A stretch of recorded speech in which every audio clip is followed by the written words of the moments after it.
আসসালামু আলাইকুম। সবাই নিশ্চয়ই অনেক ভালো আছেন। এখন আমাদের টপিকের নাম ব্যাকরণের আলোচ্য বিষয়। তো ব্যাকরণের আলোচ্য বিষয় ব্যাকরণ কাঠামোতে মূল বিষয় কিংবা ব্যাকরণের মৌলিক বিষয়। এই তিনটা প্রশ্নের একটাই উত্তর, সেটা হলো চারটি। তার মানে ব্যাকরণের আলোচ্য বিষয় চারটি, ব্যাকরণ কাঠামোতে মূল বিষয় চারটি, কিংবা ব্যাকরণের মৌলিক বিষয় চারটি। আর সেগুলো হলো 1. ধ্বনিতত্ত্ব, 2. শব্দ বা রূপতত্ত্ব, 3. বাক্যতত্ত্ব বা পদক্রম, 4. অর্থতত্ত্ব বা বাগর্থ। কথা হলো নামগুলো ক্রমান্বয়ে এমন হওয়ার কারণ কি? তো মনে রাখবেন, কোনো ভাষা সৃষ্টির জন্য প্রথম কিন্তু ধ্বনি উচ্চারণ করতে হয়। ধ্বনি থেকে সৃষ্টি হয় শব্দ, শব্দের পরে শব্দ বসিয়ে সৃষ্টি হয় বাক্য, এবং বাক্য থেকেই আমরা পেয়ে থাকি অর্থ। তাই ব্যাকরণের আলোচ্য বিষয় আসলে ধ্বনি, শব্দ, বাক্য, অর্থ এই অনুসারেই সাজানো হয়েছে। এখানে সবগুলোর সাথে তত্ত্ব শব্দটা আছে। এই তত্ত্ব শব্দের অর্থ হচ্ছে প্রদর্শন। তার মানে ধ্বনিতত্ত্বে ব্যাকরণের কোন কোন টপিক প্রদর্শিত হয়, ঠিক তেমনিভাবে শব্দ, বাক্য কিংবা অর্থতত্ত্বে ব্যাকরণে কোন কোন বিষয়গুলো প্রদর্শিত হয় সেটা বোঝানোর জন্য তত্ত্ব শব্দটা ব্যবহার করা হয়েছে। তো এখন আমরা মূল আলোচনায় চলে যাই। ধ্বনিতত্ত্বের আলোচ্য বিষয়। তো ধ্বনিতত্ত্বের আলোচ্য বিষয়ে ধ্বনি শব্দটা আছে। তার মানে কোনো ব্যাকরণিক টপিকের মধ্যে ধ্বনি শব্দটা থাকলেই সেটা চোখ বুঝে ধ্বনিতত্ত্বের আলোচ্য বিষয়। যেমন স্বরধ্বনি, ব্যঞ্জনধ্বনি, ধ্বনি পরিবর্তন, ধ্বনি দল কিংবা ধ্বনি বিন্যাস। খেয়াল করেন, এগুলো ব্যাকরণিক টপিকের ভেতরে ধ্বনি শব্দটা আছে। সো এগুলো নির্দ্বিধায় ধ্বনিতত্ত্বের আলোচ্য বিষয়। ঠিক তেমনিভাবে এই টপিকগুলো খেয়াল করেন, এগুলোর ভেতরেও ধ্বনি শব্দটা আছে। সো এগুলো ধ্বনিতত্ত্বের আলোচ্য বিষয়। তো আমরা নিশ্চয়ই জানি পরস্পর সন্নিহিত দুটো ধ্বনির মিলনকে সন্ধি বলে। তার মানে সন্ধিতে ধ্বনির মিলন ঘটে।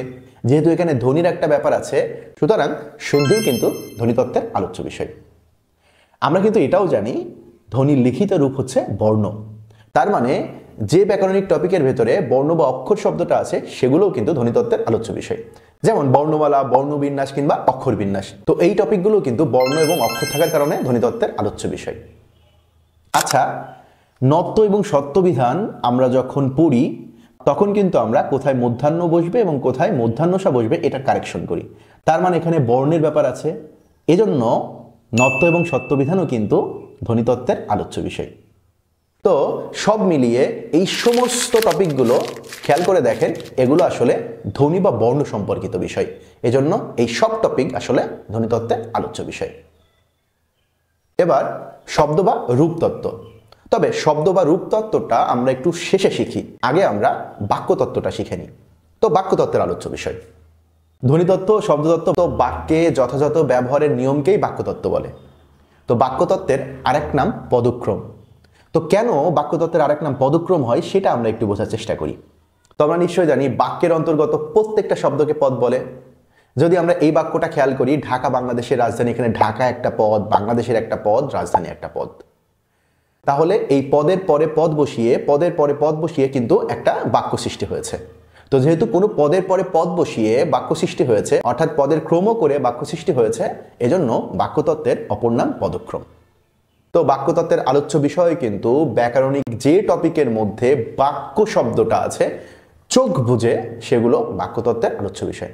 যেমন বাক্যের যোগ্যতা, বাক্য রূপান্তর, বাক্যের উপাদান লোপ, প্রশ্নবোধক বাক্য, বিস্ময়সূচক বাক্য কিংবা সরল জটিল যৌগিক বাক্য, এই সবগুলো টপিকের ভেতরে বাক্য শব্দটা আছে। সুতরাং এই সবগুলো ব্যাকরণিক টপিক বাক্যতত্ত্বের আলোচ্য বিষয়। তবে এগুলো টপিকের বাইরে বাক্যতত্ত্বে আরো কিছু বিষয় আলোচিত হয়। এটার জন্য এই লাইনটা একটু মনে রাখবো, একটা প্রবাদ আছে বিবাহ উপকারী।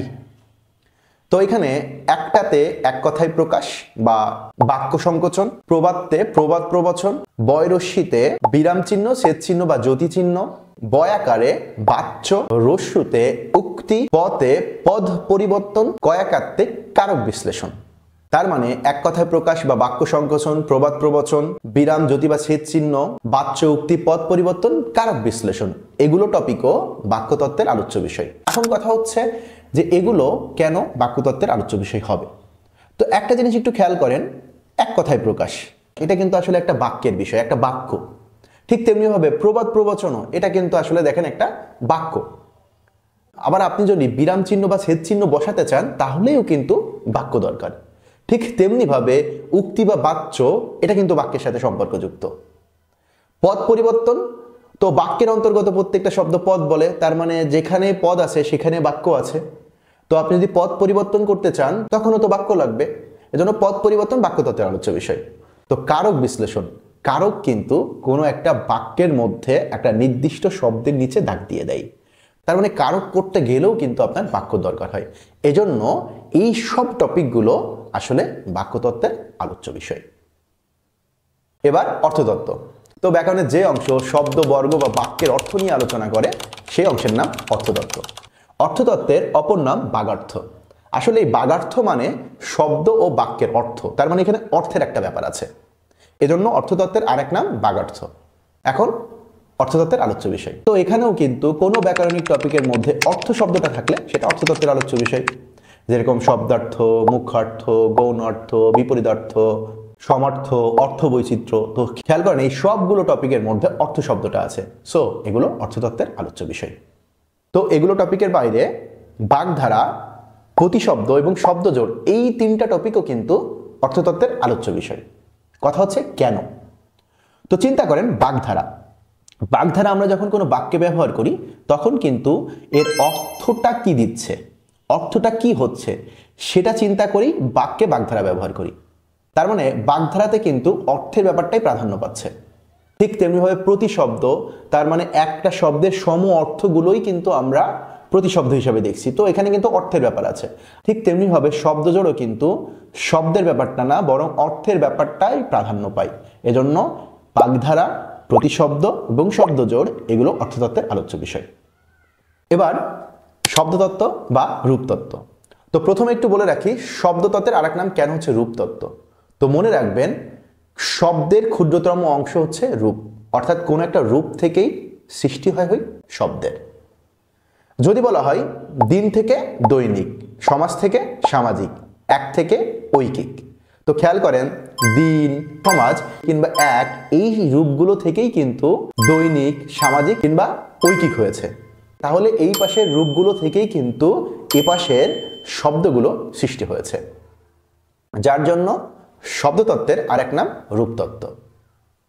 এখন রূপতত্ত্বের আলোচ্য বিষয়গুলো কি কি? রূপতত্ত্বের আলোচ্য বিষয় তো মনে রাখবেন এর আগে আমরা ধ্বনিতত্ত্ব, বাক্যতত্ত্ব বা অর্থতত্ত্বের যেই টপিকগুলো শিখেছি এই টপিকগুলোর বাইরে অন্য সবগুলো টপিক আলোচিত হবে শব্দতত্ত্ব বা রূপতত্ত্বে।